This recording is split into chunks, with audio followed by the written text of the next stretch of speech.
오늘의 주요 뉴스입니다. 이달 30일부터는 실내에서 마스크를 쓰지 않아도 됩니다. 2020년 10월 실내 마스크 착용이 의무화된 지 2년 3개월 만인데 대중교통과 병원 등 일부 시설에선 마스크를 그래도 써야 합니다. 실내 마스크 해제를 계기로 마스크 분리 배출도 추진되고 있습니다. 환경부는 마스크 사용량 추이를 보고 전용 수거함 설치 같은 구체적인 방안을 논의할 계획입니다. 단독 보도합니다. 오늘 새벽 서울 강남 고령마을에서 화재가 발생해 주택 60여 채를 태우고 5시간 만에 진화됐습니다. 주민 500여 명이 긴급 대피했고 62명이 집을 잃었습니다. 설 연휴 하루 전인 오늘 오후부터 귀성 차량으로 고속도로 곳곳이 정체입니다. 공항에도 여행객과 귀성객이 몰리고 있는데 설 연휴 기간 170만 명의 공항을 이용할 것으로 예상됩니다. 정민용 전 성남도시개발공사 전략사업실장이 법정에서 대장동 사업 확정 이익을 당시 이재명 성남시장이 설계하고 지시했다 들었다고 진술했습니다. 대장동 의혹이 불거지자 정진상 전 실장이 김만배 씨의 전화번호를 수배했다는 진술도 나왔습니다. 지난 10월 유명 장난감 공장에서 수백 킬로그램짜리 금형에 깔려 의식불명에 빠진 30대가 한 달 만에 의식을 되찾았습니다. MBN 노동청 조사 결과를 단독 입수했는데 업체 측은 기본적인 안전 조치도 취하지 않았던 것으로 드러났습니다.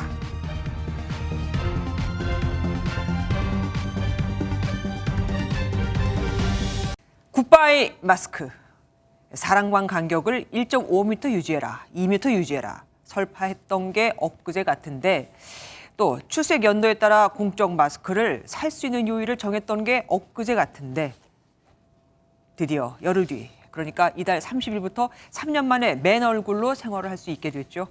학교, 사무실, 식당, 카페, 마트, 은행, 종교시설까지 다 실내에서 마스크를 쓰지 않아도 되는 건데 지하철이나 택시와 같은 대중교통이나 의료기관을 이용할 때는 예외입니다. 안 그러면 지금처럼 최대 10만 원의 과태료를 물을 수 있죠. 실내 마스크 의무 적용이 해제되더라도 국민 10명 중 6명은 마스크를 쓸 계획이라고 하는데 어떤 변화가 올지, 혹 코로나가 더 확산되는 건 아닐지 먼저 최희지 기자가 짚어드리겠습니다. 오늘 코로나19 중대본 회의에서 실내 마스크 착용 의무를 권고로 완화하는 방안을 확정했습니다. 실내 마스크 착용 의무 조정은 설 연휴가 지난 후인 1월 30일 월요일부터 시행하겠습니다. 지난해 12월 발표된 실내 마스크 착용 의무 조정 지표 4가지 중 3개 조건이 충족됐기 때문입니다. 아직 실내 마스크 착용 의무 해제 조정 1단계로 요양기관 등 감염 취약시설과 의료기관, 대중교통에서는 착용 의무가 유지됩니다. 하지만 대중교통수단 탑승 중에만 의무가 적용돼 이곳과 같은 지하철역 안이나 공항에서는 마스크를 벗을 수도 있습니다. 다수가 한꺼번에 모이는 상황은 아닌 택시도 환기가 잘 되지 않는 산밀 환경에 속한다고 분류돼 마스크 착용 의무를 유지합니다. 불특정 다수의 승객들을 계속 태워야 하는 택시 운전자들은 위 같은 결정에 안도했습니다. 네, 아무래도 마스크를 착용을 하는 게 오히려 운전하시는 분들 입장에서 안전하지 않을까라는 생각을 좀 하고 계시는 것 같아요. 방역 지침이 완화가 확정되면서 확진자 7일 격리만 남았는데 정부는 세계보건기구의 단계가 경계나 주의로 하향되면 격리 의무 해제도 논의할 예정이라고 밝혔습니다. MBN 뉴스 최희지입니다. 이번 실내 마스크 해제 조치는 마스크 착용 의무가 시작된 지 무려 840일 만입니다. 이제는 안 쓰면 이상해요라는 분도 있을 정도죠. 그럼 얼마나 많은 분들이 마스크를 벗고 생활하게 될까요? 또 방역 당국이 앞으로 코로나 유행과 안정이 반복될 거라고 하는데 그런 문제는 없는 걸까요? 우리의 방역 기술도 과제입니다. 전남주 기자가 살펴드리겠습니다. 코로나로 마스크 대란이 벌어졌던 2020년 봄, 시민들은 긴 줄을 서서 마스크를 구매해야 했습니다. 편의점, 약국 뭐 다 마스크 품절이고 이래서 5개월간 이어졌던 공적 마스크 오부제를 거쳐 2020년 11월에는 마스크 착용 의무화가 시행됐습니다. 과태료를 부과해서라도 이 의무화를 계속 이어가야 된다고 저는 생각을 해요. 위드 코로나 정책으로 실외 마스크 착용이 해제된 건 지난해 9월. 4개월 만에 실내 마스크까지 해제되면서 시민들은 대체로 환영하는 분위기였지만 최근 한 조사 결과처럼 마스크를 착용하겠다는 응답도 여전히 많았습니다. 마스크 쓰는 게 좀 익숙해져 있어가지고 아직 바이러스가 있으니까 저를 위해서라도 습기 차고 이런 게 불편했어요. 화장품 때문에도. 정점을 찍고 내려오는 코로나는 앞으로 일상에서 마주하는 호흡기 질환으로 토착화될 것으로 전망됩니다.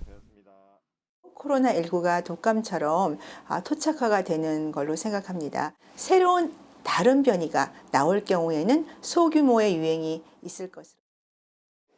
실내 마스크 의무가 완전히 해제된다 하더라도 병원처럼 환자나 면역이 약한 사람이 모이는 곳에서는 마스크 착용이 계속 이뤄질 것으로 보입니다. 코로나 시대 감염병을 극복하기 위한 기술도 진화하고 있습니다. 이 공기청정기는 먼지만 포집하는 것과 달리 바이러스까지 제거하는 기능을 갖췄습니다. 비밀은 기계 안에 부착된 광촉매 필터인데 바이러스를 거의 없애는 기술로 국내외에서 특허까지 받았습니다. 살균과 바이러스 그 종류에 상관없이 99% 이상 제거가 가능한 기술이기 때문에 도래할 수 있는 호흡기 감염병에 대해서 실효적으로 대응할 수 있는 기술. 연구진이 채취한 비말을 기계에 넣고 버튼을 누르니 딱 1분 만에 검사 결과가 나옵니다. PCR 수준의 정확도로 신속하게 진단할 수 있는 키트인데 내년 상용화를 목표로 하고 있습니다. 탈마스크 시대를 맞아 우리의 일상을 지키기 위한 방역 기술은 더욱 치열한 개발을 예고하고 있습니다. MBN 뉴스 전남주입니다. 이렇게 그래도 마스크를 쓰겠다 하는 분들이 꽤 있는 걸 보면 아무래도 마스크는 앞으로도 계속 우리를 따라다닐 듯하죠. 지금까지 환경부는 폐마스크를 일반 쓰레기로 처리하게 했지만 하루에 2천만 개씩 버려지는 마스크를 계속 이렇게 버릴 수는 없습니다. 태우자니 온실가스가 나오고 묻자니 450년이 지나야 분해되거든요. 그래서 폐마스크의 분리배출이 추진됩니다. 김민수 기자가 단독 보도합니다. 서울의 한 미용실에 일회용 마스크가 일반 쓰레기와 함께 버려져 있습니다. 환경오염 걱정에 일회용 마스크 사용을 줄여보려고 하지만 업종 특성상 하루 10장 가까이는 기본적으로 버려집니다. 버려졌을 때 환경이라는 것을 먼저 생각하게 되고요. 분리수거 같은 게 돼서 별도로 처리가 되는 게 있었으면. 일회용 마스크의 국내 하루 배출량은 2천만 개, 연간으로는 73억 개로 추산됩니다. 마스크 필터의 주 원료인 폴리프로필렌은 완전히 썩는 데 450년이 걸리고 마스크 1톤을 소각할 때 발생하는 온실가스는 3톤 이상인 것으로 알려졌습니다. 이런 폐마스크도 일정한 공정 과정을 거치면 플라스틱 재료로 재활용돼 의자나 반려동물 용품 등 다양한 물건으로 사용됩니다. 그러나 마스크 수거함을 설치한 곳은 일부 지자체나 공공기관에 그치고 있는 게 현실. 2년 전 국민권익위원회가 공공장소에 마스크 수거함을 설치하고 분리배출 체계도 마련하라는 정책 제안을 내놨지만 환경부는 일반 쓰레기처럼 폐기한다는 규정을 지금까지 고수해왔습니다. 감염성이나 이런 것 때문에 종량제 배출을 원칙으로 계속 운영을 하고 있었고. 그런데 실내 마스크 의무가 해제된 것을 계기로 환경부가 폐마스크에 대한 대책을 마련키로 했습니다.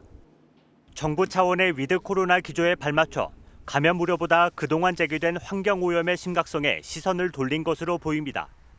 환경부는 실내 마스크 의무 해제 뒤에 나타난 마스크 사용량 등을 점검하고 구체적인 방안을 논의하겠다고 밝혔습니다. MBN 뉴스 김민수입니다.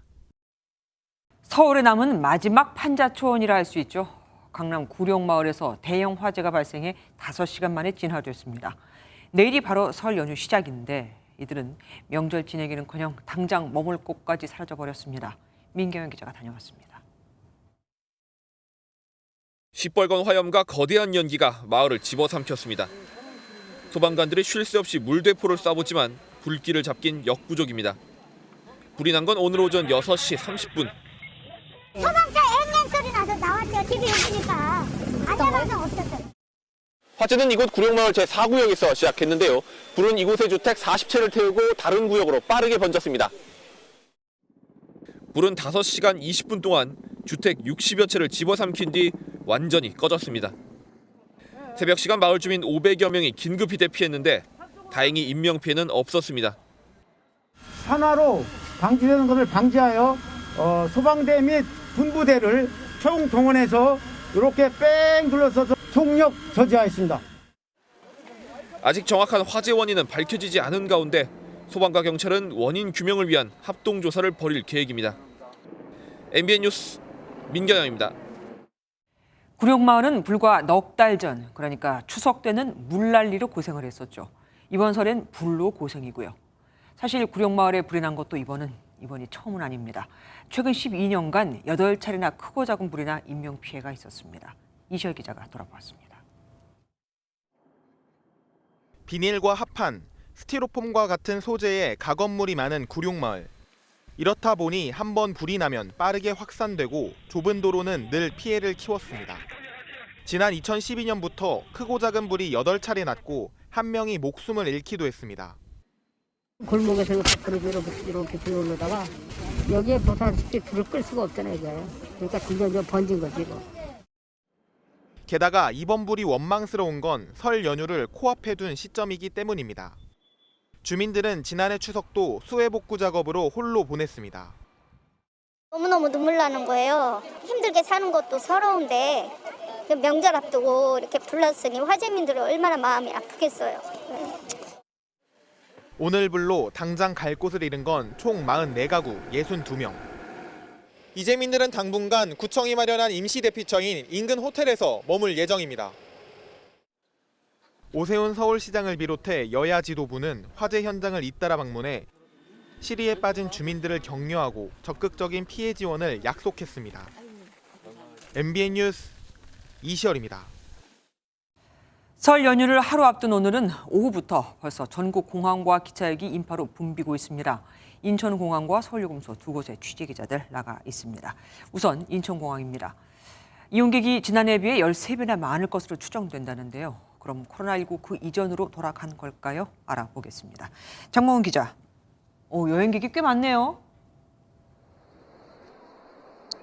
네, 그렇습니다. 이곳 인천공항 1터미널 출국장은 온종일 여행객들로 붐볐습니다. 제 바로 옆이 시드니행 여객기 탑승 수속이 진행되고 있는 창구인데 보시는 것처럼 줄이 길게 늘어서 있습니다.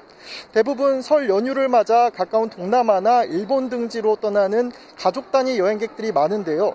시민들은 3년 만에 해외여행이라며 보다 들뜬 모습이었습니다. 들어보시죠. 저희 지금 일본 오사카에 놀러 가고 있습니다. 설 연휴 맞이해가지고 아이들이 너무너무 가고 싶어하는 오사카 가가지고 이번에 참 재밌게 좋은 추억들 많이 만들었으면 좋겠습니다. 동생이랑 보라카이를 가게 돼서 3년 만에 가는 거여서 되게 설레고 다음에 또 얼른 끝나서 더 많이 나갈 수 있었으면 좋겠어요. 네. 인천공항 측은 오늘부터 연휴가 끝나는 24일까지 총 61만 6천 명이 이곳을 이용할 것으로 내다봤는데요. 이 기간 하루 평균 이용객은 12만 3천 명 수준으로 지난해 설과 비교하면 1290%, 약 13배로 늘어난 수치입니다.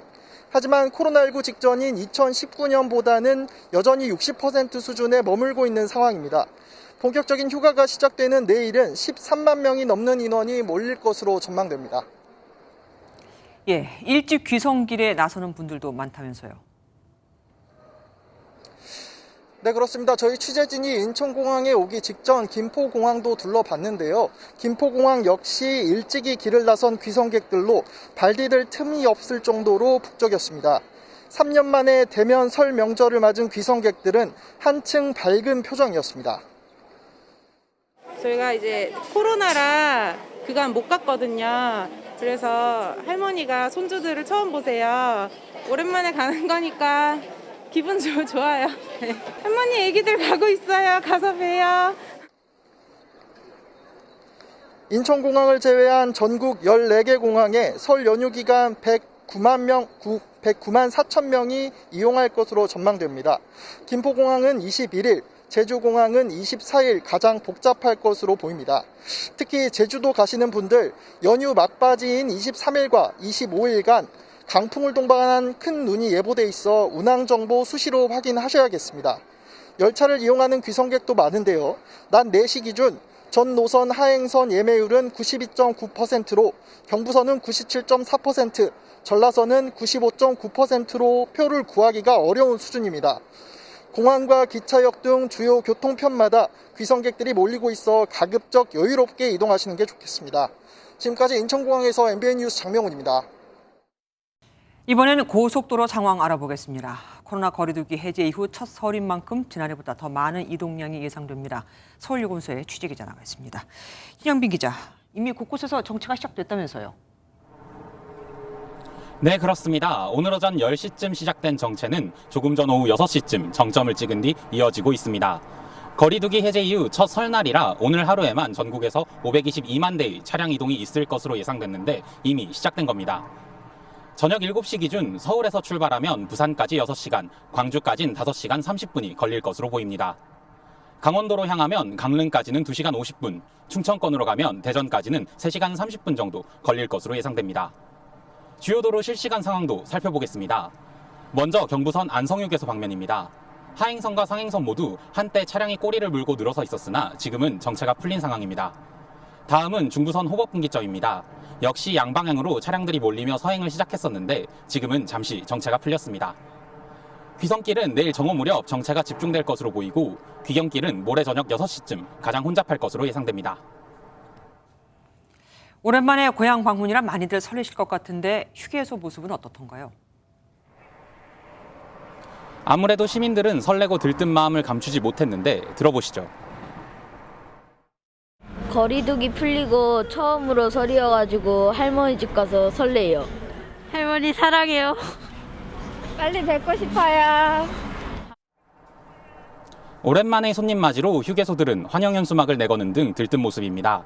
또 경부선 안성휴게소와 중부선 이천휴게소 등 주요 휴게소 6곳에는 코로나19 선별검사소가 설치됐습니다. 지금까지 서울요금소에서 MBN 뉴스 신영빈입니다. 김성태 전 쌍방울 회장에 대한 구속영장이 오늘 새벽에 발부됐습니다. 최장 20일간 김 전 회장을 구속 조사할 수 있게 된 만큼 검찰은 이제부터 김 전 회장과 이재명 더불어민주당 대표와의 연결고리를 찾는 데 집중할 겁니다. 조성한 비자금 중 일부가 변호사비 대납으로 쓰였는지, 또한 쌍방울이 2019년 2차례에 걸쳐 북한에 500만 달러를 불법 송금했는데 여기에 경기도가 관여했는지 등을 말입니다. 윤규란 기자가 보도합니다. 구속영장 청구 등의 이유로 어제 김성태 전 회장을 부르지 않은 검찰은 오늘부터 다시 조사를 시작했습니다. 이젠 차분하게 수사하겠다고 밝힌 검찰은 설 연휴도 반납하고 하루하루 김 전 회장의 여러 혐의를 자세히 살필 계획입니다. 검찰은 구속영장에 적시하지 않은 이재명 민주당 대표의 변호사비 대납 의혹도 수사할 방침입니다. 다만 서로 모른다는 김 전 회장과 이 대표의 주장을 뒤집을 물증을 확보하지 못해 혐의 규명이 쉽지 않을 것이라는 관측이 나옵니다. 이재명 대표는 전혀 모르십니까? 연락한 적도 없고요. 측근들도요? 전혀 모릅니다. 검찰은 우선 김 전 회장이 전환 사채를 활용해 비자금을 조성한 의혹을 짚어볼 계획입니다. 전환 사채 흐름이 먼저 규명돼야 이 돈 중에 20억 원이 변호사비 대납으로 쓰였는지를 따져볼 수 있기 때문입니다. 변호사비 대납 수사 속도가 더딜 가능성도 염두에 두고 쌍방울의 대북 송금 혐의도 함께 살피고 있는 것으로 파악됐습니다. 검찰은 쌍방울이 2019년 북한에 500만 달러를 불법 송금했는데 이 과정에서 당시 이재명 대표가 지사로 있던 경기도가 관여했다고 보고 있습니다. 이에 김 전 회장은 쌍방울 자체의 대북 사업이라고 주장한 것으로 알려졌습니다. 김 전 회장의 다른 혐의들에 대해선 이미 어느 정도 입증이 이루어진 것으로 전해지면서 결국 검찰 수사의 초점은 이재명 대표와의 연결고리를 찾는 데 맞춰질 것으로 전망됩니다. MBN 뉴스 윤기란입니다. 대장동 사업에서 성남에 뜰 지분은 성남도계공이 50% 플러스 1주를 가졌고 화천대유는 7%만 가졌지만 성남도계공은 확정이익 1,822억 원만 가져갔고 4,040억 원은 화천대유가 가져간 그 이유가 뭘까? 정민영 전 전략사업실장이 성남도공이 개발로 얻는 이익을 시행 전부터 이재명 당시 성남시장이 1,822억 원으로 못 박아놨기 때문이라고 재판에서 증언했습니다. 그러면서 자기들끼리 이재명 시장은 천재라는 말을 주고받았다고까지 밝혔죠. 박은치 기자가 취재했습니다.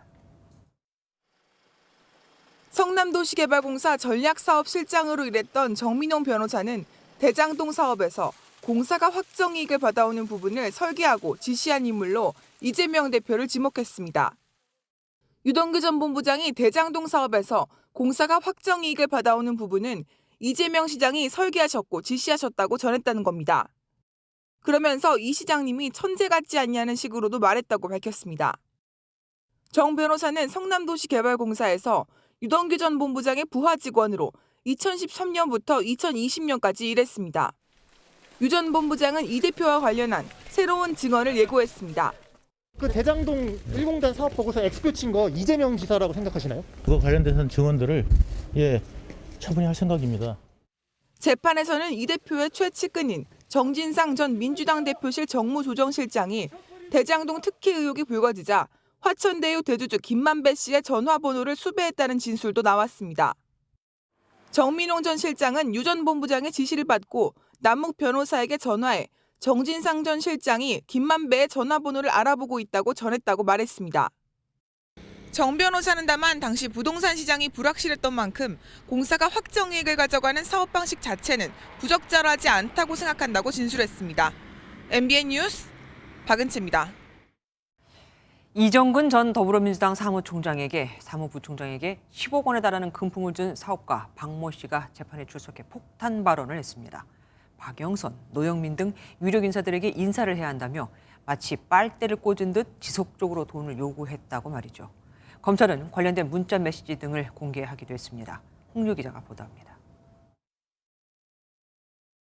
이정근 전 민주당 사무부총장의 알선 수재 혐의 재판에 증인으로 출석한 사업가 박모 씨.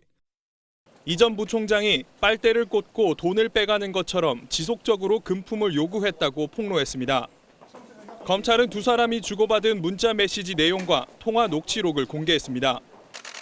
여기엔 2020년 총선 출마를 준비하던 이 전 사무부총장이 공천을 받으려면 어른들에게 인사를 해야 한다거나 자신과 가까운 박영선 당시 중소벤처기업부 장관, 노영민 전 청와대 비서실장, 성윤모 전 산업통상자원부 장관 등에게 청탁할 돈이 필요하다는 내용도 담겼습니다. 서로를 오빠 동생이라고 불렀는데 박 씨는 이 씨가 이후로도 몇 개 더 보내달라며 수시로 돈을 요구했고 조카의 전세 자금까지 지원했다고 밝혔습니다. 검찰은 이 돈이 모두 10억 원에 달하는 것으로 보고 있습니다. 하지만 이 씨 측은 현금은 전혀 받지 않았다며 지금까지 3분의 2 이상 갚았다고 말하며 박 씨의 일방적인 주장이라고 해명했습니다. 굉장히 답답했습니다. 저에게 제기된 여러 가지 의혹들은 사실과 다릅니다. 오는 27일에는 박 씨에 대한 이 전 사무부총장 측의 증인 신문이 예정돼 있습니다. 두 사람의 주장이 크게 엇갈리고 있어 공방은 계속 이어질 것으로 보입니다. MBN 뉴스 홍지호입니다. 오늘 오전 아파트 신축 공사 현장에서 40m 높이의 크레인 구조물 일부가 지상으로 추락했습니다. 근로자 4명이 크고 작은 부상을 입었는데 공사장 바로 옆에는 지하철 입구가 있었습니다. 내일이 명절 연휴라 마침 공사를 멈추고 있었고 지하철 쪽으로 구부러지지 않은 게 불행 중 다행이었죠. 이재호 기자가 보도합니다. 경기도 부천의 한 아파트 신축 현장입니다. 40m 높이의 타워 크레인 구조물 일부가 엿가락처럼 휘어 공사 중인 건물 위를 덮쳤습니다. 오늘 오전 8시 40분쯤 경기도 부천시 소사역 인근 아파트 공사장에서 타워 크레인의 팔 부위인 지부가 떨어졌습니다. 이 사고로 타워 크레인 아래 공사 현장에서 일하던 근로자 1명이 크게 다치고 3명이 경상을 입었습니다. 오늘 결이나 현장을 정지를 작업을 안 했다고. 그러니까 그 금방에 이제 큰일 날 뻔했어요. 부러진 타워 크레인이 덮친 건물은 신축 중인 아파트로 2층 높이까지 올라간 상태였습니다. 사고 현장 바로 옆에는 이렇게 지하철 입구가 있습니다. 사고도 출근 시간대에 발생해 통행도 많았지만 공사장 밖으론 구조물이 쓰러지지 않아 다행히 일반인 인명피해는 없었습니다. 그게 이제 한 방에 푹 떨어져서 바닥으로 떨어진 게 아니고 한쪽 끝이 이렇게 떨어져서 휘면서 이렇게 살짝 기울어진 거죠. 고용노동부는 조사관들을 급파해 현장 조사에 나섰고 경찰은 공사장 관계자 등을 상대로 정확한 사고 경위를 파악하고 있습니다. MBN 뉴스 이조입니다. 지난해 10월 부산의 유명 장난감 공장에서 일하던 30대 쌍둥이 아빠가 수백 킬로그램짜리 금형에 깔려 의식불명이 됐던 사고 기억하십니까? 피해자는 한 달 만에 겨우 의식을 되찾았지만 하반신 마비와 한쪽 눈 실명으로 정상 생활이 불가능한 상태입니다. 그런데 MBN이 입수한 노동청 조사 보고서에 따르면 사고 당시 금형이 쌓인 선반이 넘어지지 않게 하는 전도 방지 장치도 없었고 안전모조차 지급되지 않았던 것으로 확인됐습니다. 박상훈 기자가 단독 보도합니다. 사고가 난 건 지난해 10월 15일입니다. 장난감 공장에서 일하던 30대 남성이 수백 킬로그램짜리 금형에 깔려 의식불명 상태에 빠졌다가 한 달 만에 극적으로 깨어났습니다.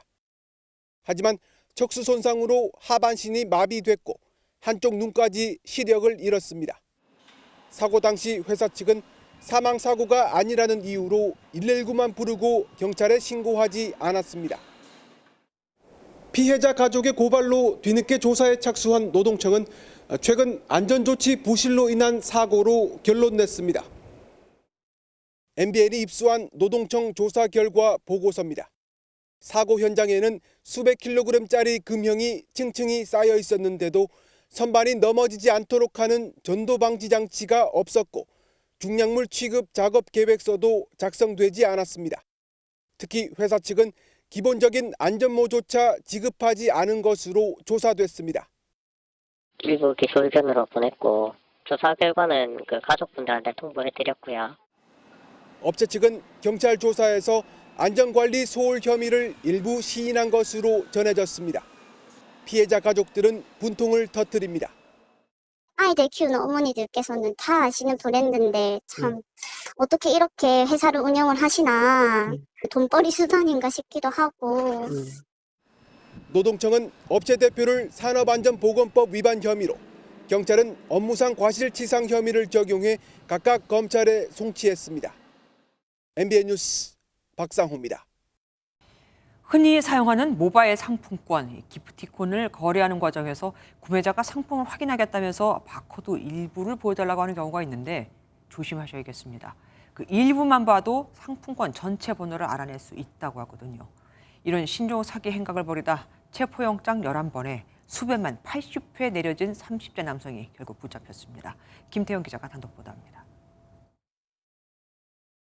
상품권 중고거래 과정에서 구매자가 상품 확인을 위해 바코드 일부분을 보여달라고 요청합니다. 다른 거래에서도 바코드 일부분을 보여달라고 요구해 판매자가 보여주지만 입금은 되지 않고 오히려 순식간에 사용됐습니다. 흔히 볼 수 있는 기프티콘 바코드입니다. 이 바코드를 거의 안 보이게 잘라낸 뒤 직접 스캔해 보겠습니다.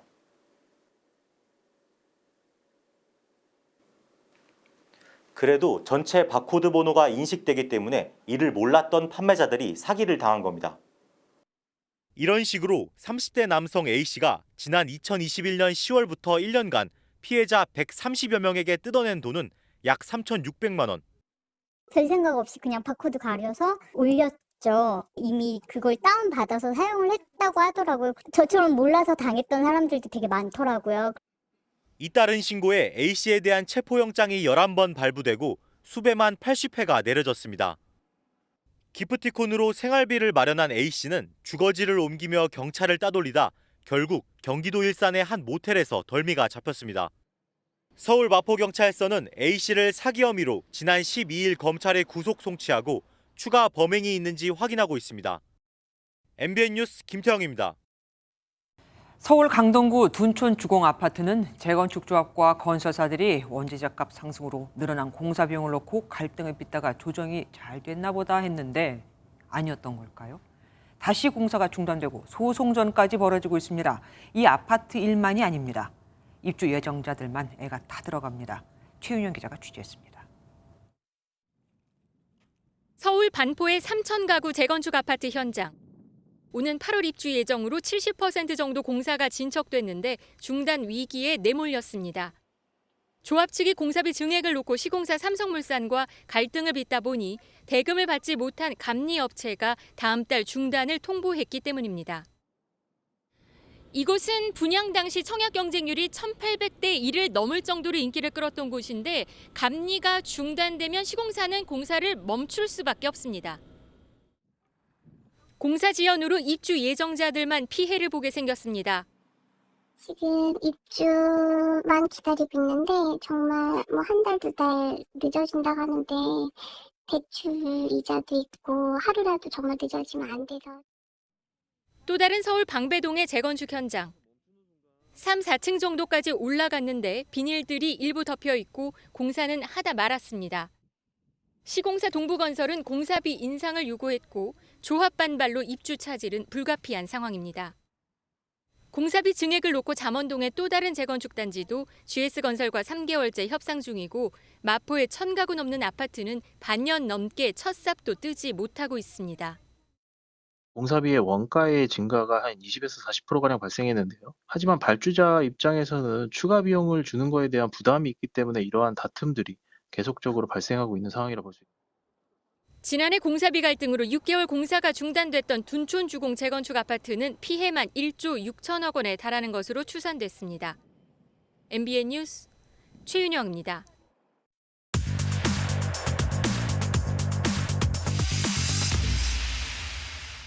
사건, 사고와 각종 사회 이슈에 대해 살펴보는 사회기자임 정태웅. 한범수입니다. 첫 번째 키워드입니다. 잡아 XX고 싶습니다. XX가 비속어일 것 같긴 한데 그렇죠. 누가 화가 날 일이 있었나 봐요. 이걸 보면 그럴 만도 합니다. 네. 여기가 방인 것 같은데 네. 쓰레기가 널브러져 있네요. 맞습니다. 이게 모텔 방인데요. 이 모텔 주인이 결국 분노에 차서 커뮤니티에 이렇게 글을 올린 거거든요. 경찰에 신고를 한 상태고 심지어 주인에 의하면 한 명이 이렇게 해놓고 도망갔다고 합니다. 손님이 그런 것 같은데 얼마나 더러웠으면 주인이 그냥 신발 신고 방 안으로 들어갔네요. 그렇죠. 이 주인은 인테리어 업자에게 수억 원어치 사기를 당한 뒤 어렵게 오픈했다면서 자신의 안타까운 사연을 전하기도 했습니다. 그냥 청소를 안 한 정도가 아니고 고의로 어지럽힌 것 같이도 보이는데 이런 경우 잡히면 처벌할 수 있나요?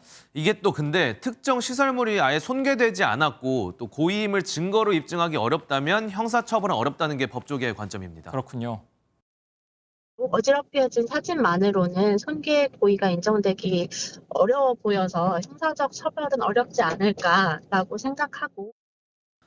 이 밖에 추가 피해 등을 물어보기 위해서 주인을 저희가 수소문해 봤는데 연락이 끝내 닿지는 못했습니다. 네, 형사처벌마저 쉽지 않다니까 보는 제가 다 화가 납니다. 아무튼 부디 잡혔으면 좋겠습니다. 네. 다음 키워드입니다. 논문 철회 못해. 논문 얘기가 하도 많이 나와서요. 그렇죠. 무슨 논문인가요, 이번에? 몇 년 전부터 꾸준히 논란되고 있는 마크 램지어 하버드대 교수 알고 계시죠? 알고 있습니다. 네. 위안부가 정당했다고 발표를 해서 맞습니다. 국내적으로 큰 문제가 됐었던 걸로 기억하고 있습니다. 네. 일본군 위안부가 공인된 매춘부고 또 성노예가 아니다. 이런 망언을 실으면서 전국이 발칵 뒤집힌 적이 있었죠. 결국에 학계에서 해당 논문을 철회하라고 정식 요구를 했었는데 이 논문을 출간한 학술지가 이를 최종 거부했습니다. 꽤나 저명한 학술지에서 이런 판단을 한 게 이해가 안 되는데요. 네. 이유는 뭐라고 그럽니까? 그 규정상 논문 철회를 위해서는 통계 조작 등의 어떤 비윤리적 행위가 발견돼야 되는데 램지어 교수가 이를 위반했다고 볼 수 없다는 겁니다.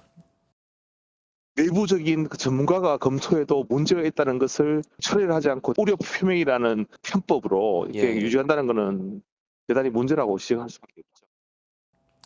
위안부 문제 하루 이틀 된 게 아니잖아요. 점차 피해자 할머니들이 줄고 있죠. 그렇습니다. 지난달 이옥선 할머니께서 별세하시면서 현재 정부에 등록돼 있는 피해자 240분 중에 이제 10분만 남은 상황입니다. 제대로 된 사과나 보상도 없었는데 여러모로 분하고 안타까운 마음이 듭니다. 그렇습니다. 마지막 키워드 보실게요. 이번에도 키워드가 많아요. 네, 설 3종 세트입니다. 설날 관련됐다는 거죠? 맞습니다. 특실 앉지 마세요부터 한번 보겠습니다. 무슨 말이죠? 네, 설명드리겠습니다. KTX 특실에 있던 40대 승객이 벌금 300만 원을 물게 된 사연입니다. 이 승객 원래 일반실을 예약했는데 그냥 특실 좌석에 앉겠다며 소란을 피웠고요. 승무원을 거들어주던 승객을 폭행하기까지 했습니다. 특실은 표가 없으면 원래 이용할 수가 없는 거잖아요. 그렇죠. 좌석이 비어있다고 해도 마찬가지고. 이게 명절 맞아서 입석으로 가고 뭐 이런 분들 많으실 텐데 이런 사실 꼭 유념하고 계셔야 할 것 같습니다. 네. 다음 보실게요. 기차표 팔았다면 전과자. 이것도 기차 얘기네요? 예, 그런데 내용은 좀 다릅니다. 네. 당근마켓과 같은 중고 매매 사이트에서 웃돈 얹어서 기차표 팔면 안 된다는 그런 내용입니다.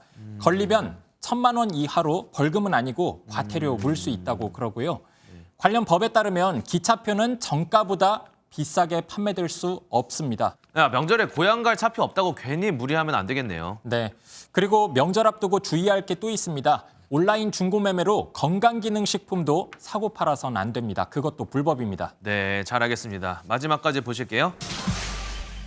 우회전 범칙금 이거 계속 말은 나오고 있었는데 유예 기간 끝나고 이제 뭐 설날부터 범칙금 물리나요? 네. 이틀 남았네요. 네. 우회전 신호등이 설치된 교차로에서 녹색 화살표 신호가 켜져야만 우회전할 수 있잖아요. 네. 만약 어기면 설 당일부턴 승용차 기준으로 6만 원 정도 범칙금 내야 합니다.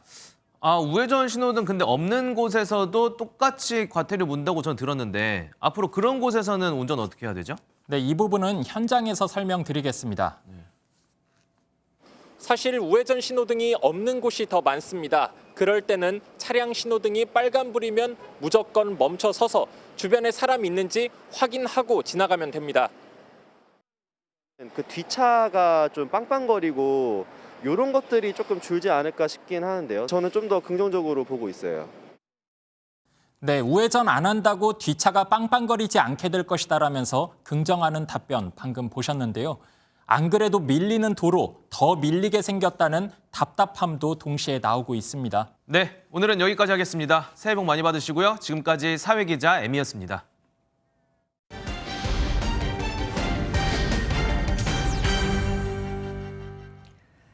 요즘 대출금리 때문에 헉소리 나는 분들 많으시죠. 특히 카드사들의 카드론 대출금리는 법정 한도인 20%까지 육박한 상태. 이제 신용 점수가 낮은 사람들은 불법 사채 시장이 아니면 돈 빌릴 곳조차 없는 벼랑으로 내몰리고 있습니다. 금융위가 법정 최고 금리를 올리는 방안도 검토했지만 그럼 혹시 전체 금리가 오르게 될까 보류할 수밖에 없었죠. 최현미 기자가 취재했습니다. 저도 1년 전에 직접 시중은행에서 마이너스 통장을 개설했는데요. 대출금리 어디까지 올라왔는지 지금 확인해 보겠습니다. 현재 금리가 7.23%, 처음 만들 때보다 2배 가까이 올랐습니다. 신용카드 대출은 어떨까요? 전화해봤습니다. 12개월에 14.3, 24개월에 15.3, 36개월까지 하시면 16.3% 이상이십니다. 1년에 1,000만 원을 빌리면 150만 원은 이자로 내야 한다는 얘기입니다. 마이너스 통장 금리는 8%를 넘어선 지 오래. 신용카드 대출 금리도 평균 15%, 최대 19.9%까지 올라왔습니다. 어느 금융기관이든 최고금리가 20%를 넘지 못하도록 이자 제한법이 있다 보니 사실상 올라갈 수 있는 최대치까지 올라간 셈입니다. 직장인 A씨도 급전이 필요해 신용카드 대출을 알아보다 금리를 듣고 포기했습니다. 이자율이 15%, 거의 20%까지 육박하니까 사실 쓰기 좀, 이게 사채도 아니고 쓰기 좀 부담스럽고 너무하다 싶더라고요. 네. 문제는 고신용자에게 적용되는 금리가 이미 법정 최고금리에 육박하면서 저신용자는 대출 자체가 불가능해졌다는 겁니다. 여신금융협회에서 제공하는 금리 현황입니다.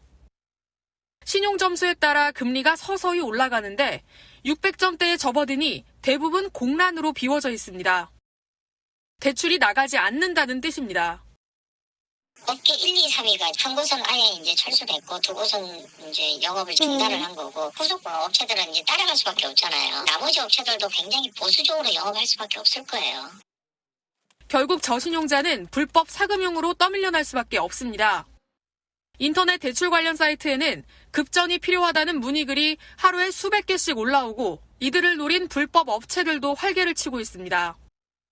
법정 최고금리를 올려 저신용자를 구제해야 한다는 지적에 금융당국도 인상을 검토했지만 전체 금리를 동반 상승시킬 거라는 반론도 만만치 않아 논의를 보류했습니다.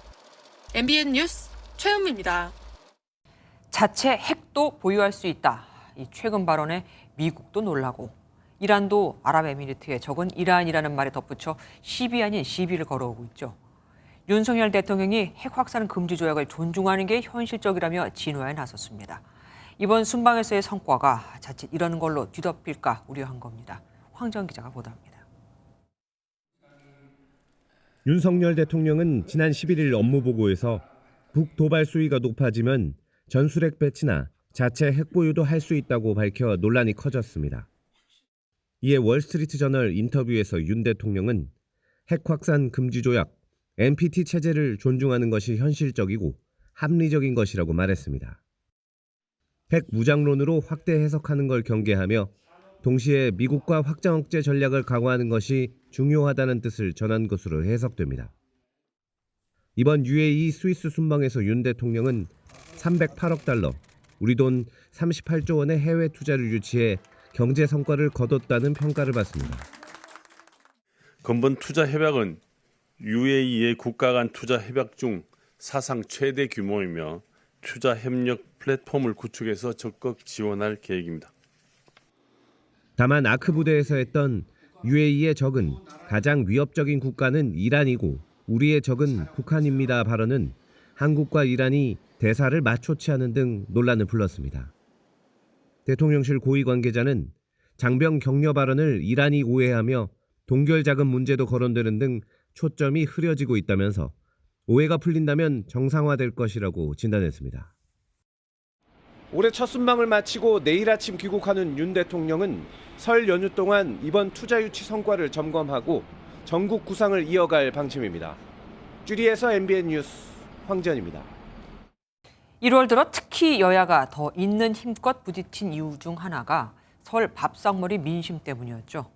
그 설 연휴가 내일부터입니다. 국민의힘은 이재명 사법 리스크와 더불어 민노총이 북한과 내통했다는 의혹을 꺼내들며 문재인 정부가 간첩 활동을 방치했다고, 민주당은 윤석열 정부가 부자는 퍼주고 서민만 쥐어짜고 있다며 역공에 나섰습니다. 정태진 기자가 보도합니다. 설 연휴 하루 전인 오늘 국민의힘은 검찰 2차 소환 조사를 앞둔 이재명 대표를 거세게 몰아세웠습니다.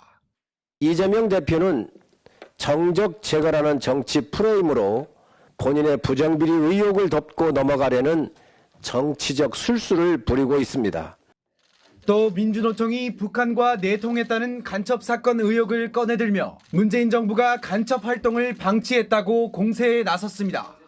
민주당은 이 대표를 향한 검찰 수사가 조작이라 비난했고 윤석열 대통령이 서민을 외면한다고 비판했습니다.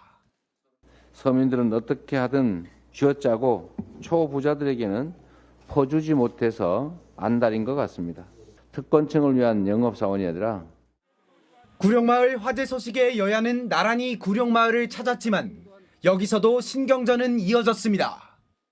국민의힘은 예정됐던 귀성 인사를 취소하고 구룡마을을 찾아 모든 지원을 약속했습니다.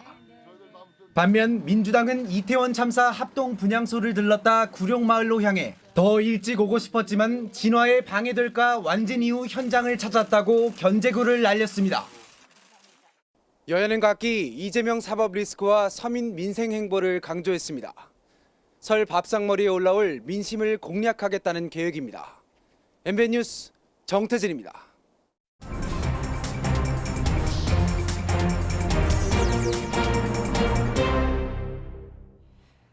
국민의힘 당권 주자들의 움직임부터 이재명 대표의 사법 리스크를 둘러싼 민주당 내 움직임까지 정치 톡톡에서 짚어보겠습니다. 강영호 기자와 함께합니다. 어서 오십시오. 국민의힘 전당대회 얘기부터 해보겠습니다. 설 연휴가 지나고 나서 나경원 전 의원이 출마를 선언할 것이라는 얘기가 나왔습니다. 네, 나경원 전 의원의 당대표 출마 선언 시기와 장소에 대한 측근의 언급이 나왔습니다. 나 전 의원을 돕고 있는 박종희 전 국민의힘 의원은 라디오 프로그램에서 나 전 의원이 여전히 전의에 불타있다고 말했습니다.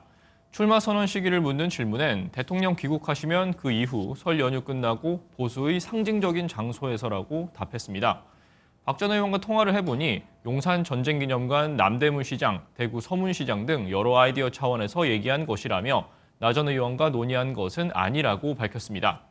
다만 친윤계의 공세와 지지율 하락까지 겹치며 제기된 당권 도전 포기설에 대해 일축한 것으로 풀이됩니다. 그런데 조금 전에 속보가 들어오지 않았습니까? 나 전 의원이 윤석열 대통령에 대한 사과문을 발표했다고요? 네, 조금 전 나 전 의원은 입장문을 내고 윤 대통령에 대한 사과의 뜻을 밝혔습니다. 앞서 자신이 저출산 고령사회 부위원장직과 외교부 기후환경 대사직에서 해임된 것을 두고 대통령의 본의가 아닐 것이라고 밝힌 바 있는데요. 네. 나 전 의원은 자신의 불찰이라며 성공적인 윤석열 정부와 국민에게 사랑받는 국민의 힘이 되는 그 길을 당원 동지 여러분과 늘 함께하겠다고 밝혔습니다. 다만 나 전 의원 측은 사과문과 관련해 출마와 관련된 입장 변화는 전혀 없다고 덧붙였습니다. 이에 대통령실 고위 관계자는 MBN과의 통화에서 저렇게 말하고도 출마하면 사과로 볼 수 있겠냐며 지금으로선 진실된 사과로 안 보인다고 불편한 심정을 드러냈습니다. 나 전 의원은 사과는 사과대로 하면서 당대표 출마하겠다. 두 마리 토끼를 다 잡으려고 하는 것 같습니다. 다른 당권 주자들 설 연휴 어떻게 보낼까요? 네, 이미 당권 도전을 선언한 주자들은 아주 바쁜 행보를 보이고 있습니다. 국민의힘 지지층 사이에서 선호도 1위를 기록 중인 김기현 의원은 지역구인 울산 남구의 복지관과 전통시장을 찾았습니다. 설 인사를 건네며 바닥 민심 다지기에 나선 것으로 보이는데요. 안철수 의원은 명절 선물로 벌꿀 세트를 들고 이명박 전 대통령 사저를 방문했습니다. 50여 분간의 만남에서 두 사람은 내년 총선 승리 전략에 대해 얘기를 나눈 것으로 전해집니다. 조경태 의원 역시 지역구인 부산에서 전통시장과 복지관을 찾았고 윤상현 의원은 이틀째 경남 지역을 돌며 당원 간담회에 참석했습니다. 지금까지 국민의힘 당권 레이스에서 변수는 나경원 전 의원의 출마 여부였습니다. 이제 거의 출마를 기정사실화한 것 같고 또 하나의 변수가 등장을 했어요. 네, 한동안 자맹을 이어오던 이준석 전 대표가 전당대회를 앞두고 활동을 재개했습니다. 오늘 아침 한 라디오 프로그램에 출연해 당권 레이스에 대한 생각을 밝혔는데요. 이 전 대표는 나경원 전 의원에 대해 제가 겪은 경험이랑 비슷한 경험을 하고 있다며 기시감이 든다고 말했습니다. 대통령실과 친윤계의 전방위적 압박에 대해 언급한 것인데요.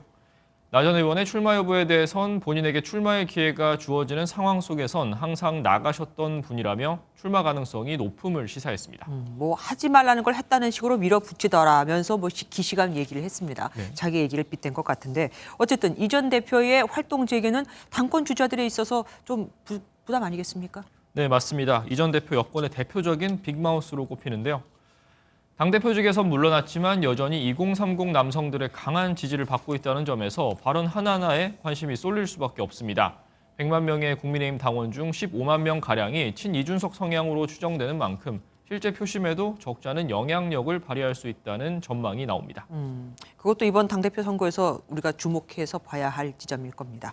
마지막으로 민주당으로 가볼게요. 이재명 대표가 검찰 출석할 때 혼자 가겠다라고 한 걸 두고 비명계에서 칭찬이 이어졌는데 그런데 당 분리 대응론에 제동을 거는 목소리가 톡 튀어나왔습니다. 네, 오는 28일 검찰 출석에 이재명 대표가 홀로 나가겠다고 한 것을 두고 비명계 의원들이 칭찬을 이어갔다는 그러니까요. 소식 어제 전해드렸는데요. 선을 그는 것 같이 말이죠. 네. 이를 두고 당 분리 대응론이 힘을 받는 게 아니냐는 전망이 나왔는데 중진들 사이에서 이를 반대하는 목소리가 나왔습니다.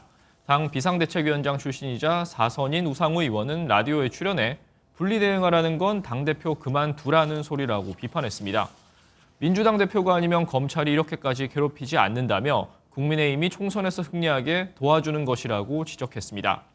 최근 복당한 박지원 전 국정원장 역시 홀로 출석하는 것에 대해선 굉장히 좋다고 평가하면서도 누구나 단결해서 이재명 대표를 중심으로 싸울 때라며 통합 대응론에 힘을 실었습니다.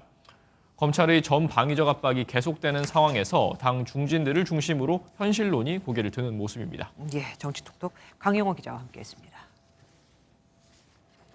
올해가 개묘년 검은 토끼의 해죠. 음력설인 춘제 연휴를 앞두고 중국 전역에서 토끼를 주제로 한 요리와 수공예품, 각종 공연, 또 전시회가 열리며 축제 분위기가 고조되고 있습니다.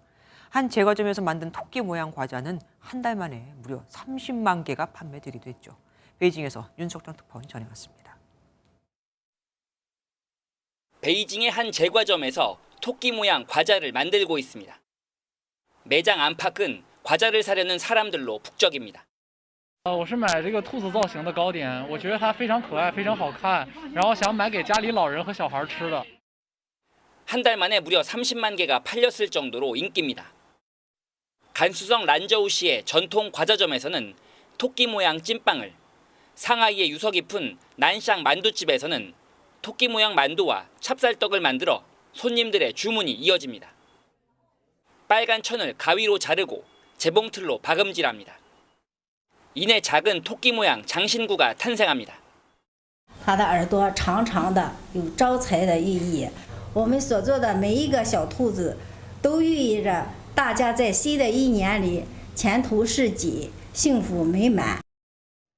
오칠 바구니의 고장 푸젠성 용춘에서는 대나무 공예 장인들이 행운을 의미하는 복자를 새겨 넣은 오칠 대나무 바구니를 엮었습니다. 이 밖에도 상하이 박물관에서는 토끼 모양 술병과 장신구 같이 토끼를 주제로 한 유물이 전시되고 있고 전통극장에서는 토끼를 주제로 한 공연이 한창입니다. 베이징에서 MBN 뉴스 윤석정입니다. 명절에 함께할 가족들 음식 챙기랴, 차례상 준비하랴, 비용이 만만치 않으실 텐데 요즘 분위기가 크게 바뀌고 있습니다. 소고기 대신 햄 등 간편식을 활용하는가 하면 채식 중심의 비건 차례상도 등장했습니다. 차례상 준비금도 쑥 내리겠죠? 이현지 기자가 보도합니다. 서울의 한 대형 마트. 떡국부터 오색고치전, 잡채까지. 간편식 코너에 마련된 다양한 명절 음식들이 눈길을 끕니다. 제가 직접 한번 간편식으로만 차례상 장을 한번 봐보겠습니다. 전과 잡채, 떡국 등 대표적인 명절 음식 10가지를 담아봤습니다. 이렇게 한 상을 차리게 되면 10만 원이 채 들지 않습니다. 재료값 부담도 덜 수 있고 만드는 방법도 쉬워 명절에도 간편식을 찾는 사람들이 크게 늘고 있습니다. 집에서 동그랑땡 하면 야채를 다 몇 가지 막 따듬어야 되잖아. 일이 많잖아. 이게 싸게 치지. 가격도 그래 많이 안 들어가 해보니까.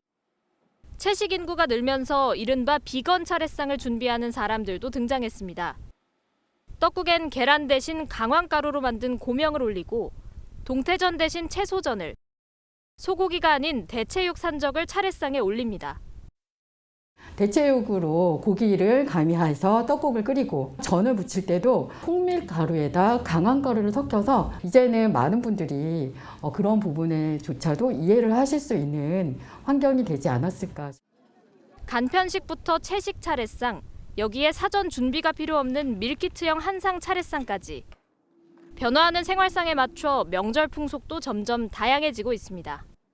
MBN 뉴스 이현재입니다. 올해는 개묘년 검은 토끼의 해인데 검은 토끼는 어떤 걸 말하는 걸까요? 우리가 흔히 산토끼로 알고 있는 메토끼를 말합니다. 뒷다리와 귀가 더 길고 온몸이 근육질로 된 덩치가 더 큰 일명 더 멋진 토끼인데 겨울엔 순백색, 여름엔 노란색, 회색, 갈색으로 바뀌죠. 그런데 과도한 사냥으로 멸종위기 야생생물 후보군이기도 합니다. 이 야생동물들의 모습이 국립공원공단 카메라에 처음으로 잡혔습니다. 이혁준 기자입니다. 우리나라의 팔경으로 꼽히는 변산반도 국립공원. 산토끼라는 이름으로 더 익숙한 메토끼가 주변을 살핍니다. 지난해 12월 무인 카메라에 찍힌 영상으로 조심성이 많은 토끼의 모습이 그대로 담겼습니다. 온몸이 근육질인 메토끼는 단독 생활을 하고 해발 고도 500m 이하 야산에 주로 서식합니다. 내변산 계곡에선 담비가 물에 발을 담급니다. 찬물은 싫은지 주변에서만 놉니다. 소백산에서 찍힌 삭은 한반도에 남은 유일한 고양이과 포유류입니다. 생태 통로가 편한지 쉼터로도 이용합니다. 나무 위에선 하늘 다람쥐 가족이 오르락 내리락, 엎치락 뒤치락 장난을 칩니다. 태백 산맥의 영산 태백산입니다.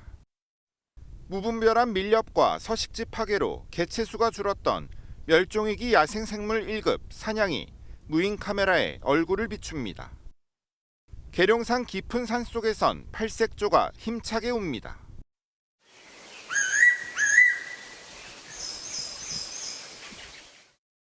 우리나라에서 첫 해상국립공원으로 지정한 한려해상 국립공원. 이곳에선 지난해 4월 27일부터 5월 3일까지 검은머리 물대새 부모가 번갈아 알을 품는 모습이 잡혔습니다. 쉴 새 없이 고개를 돌려 주변을 경계하며 알을 보호하고 이따금 일어나 둥지의 온도와 습도를 맞춥니다. 국립공원에는 메토끼와 하늘다람쥐, 검은머리 물대새 등 국내 생물 중에 42%에 해당하는 2만 3천여 종의 야생생물이 서식하고 있습니다. 설 연휴 귀향길을 지나는 국립공원 곳곳엔 보호받아야 할 멸종위기 191종이 살고 있습니다. MBN 뉴스 이혁준입니다. 빼어난 미모와 스타성으로 문희, 남정인과 함께 1세대 여배우 트로이카로 불리던 배우 윤정희 씨가 프랑스 파리에서 향년 79세로 별세했습니다. 6년간 출연한 영화만 280편에 이르죠. 고인은 10년 넘게 알츠하이머병을 앓고 있었는데 배우자인 유명 피아니스트 백건우 씨는 딸의 바이올린 소리를 들으며 세상을 떠났다고 전했습니다. 정설민 기자가 보도합니다. 환자분은 지금 알츠하이머 병이세요. 흔히 치매라고 얘기하죠? 아니에요. 전 멀쩡해요. 마지막 작품의 배역처럼 알츠하이머병을 앓던 윤정이가 프랑스 파리에서 세상을 떠났습니다. 향년 79세입니다. 남편인 피아니스트 백건우는 딸의 바이올린 소리를 들으며 꿈꾸듯 편안한 얼굴로 세상을 떠났다고 밝혔습니다. 24살이던 1967년 영화 청춘극장으로 데뷔해 이력 스타덤에 올랐고 출연한 영화만 280편에 달합니다. 운이 남정인과 함께 여배우 트로이카로 불리며 한국 영화의 황금기를 이끌었습니다. 1973년 돌연 프랑스 유학길에 올랐고 3년 뒤 세계적인 피아니스트 백건우와 부부의 연을 맺었습니다. 제가 세계를 돌아다녀도 아주 참 훌륭한 피아니스트 사랑해 주세요. 두 사람은 문화계에서 금실 좋은 부부로 알려졌지만 지난 2021년 투병 중인 윤정이가 방치되고 있다는 논란에 휩싸이기도 했습니다. 음악 여왕을 잃은 영화계가 슬픔에 빠진 가운데 고인의 장례는 파리의 한 성당에서 가족장으로 치러질 예정입니다. 제 인생의 마지막까지 영화와 함께 살고 싶습니다. MBN 뉴스 정설민입니다. 폴란드 언론이 폴란드 축구협회가 새 사령탑으로 벤투 감독을 내정했고 오는 25일 공식 발표할 예정이라고 보도했습니다. 폴란드 축구협회는 벤투 감독이 지휘하는 한국의 월드컵 16강 진출에 깊은 인상을 받은 것으로 알려졌습니다.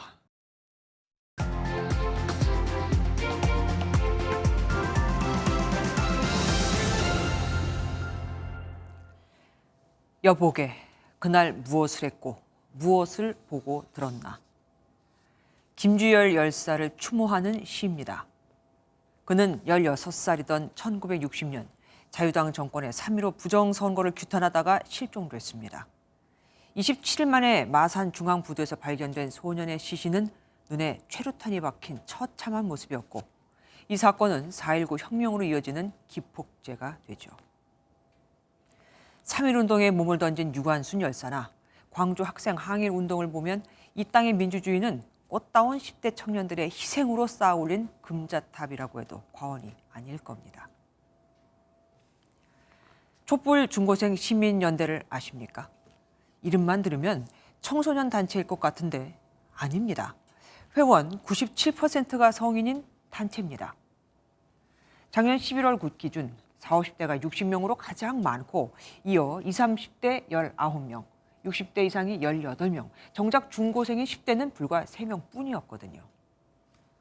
이 단체는 회원 명부에 없는 중고생 회원 300~400명이 꾸준히 있어왔다고 주장하지만 서울시는 성인들로 구성된 사실상 정치 이념 단체라는 입장입니다. 심지어 회원 명부도 가짜였죠. 서울시가 무작위로 연락한 12명 중 10명이 이 단체 회원이 아니거나 단체 명조차 모른다고 답을 했거든요.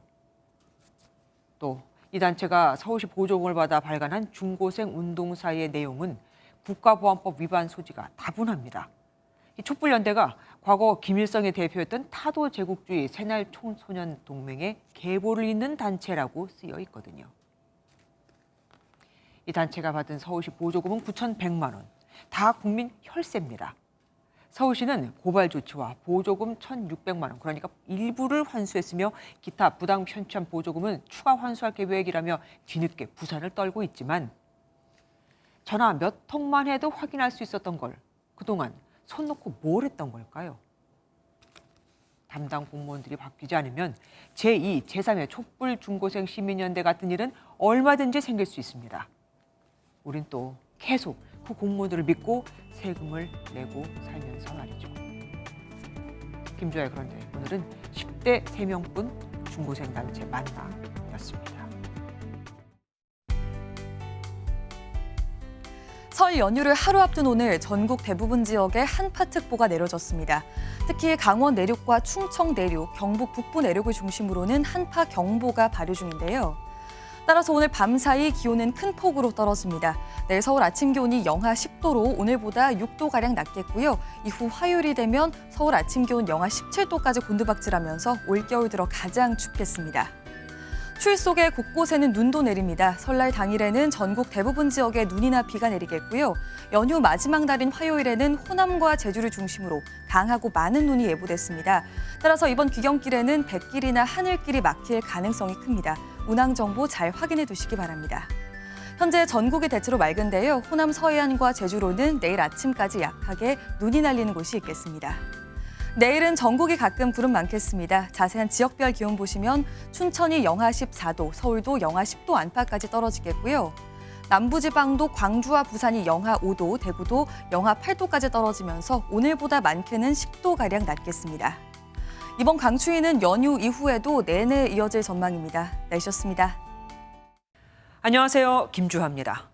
공정하고 신속한 MBN 뉴스, 유튜브를 통해서도 만나보실 수 있습니다. 특히 더 많은 뉴스와 라이브를 보고 싶으시다면 오른쪽을 눌러서 구독하시면 됩니다. 어렵지 않죠? 빠르고 정확한 뉴스로 계속 찾아뵙겠습니다. MBN 뉴스를 시청해주신 여러분 고맙습니다.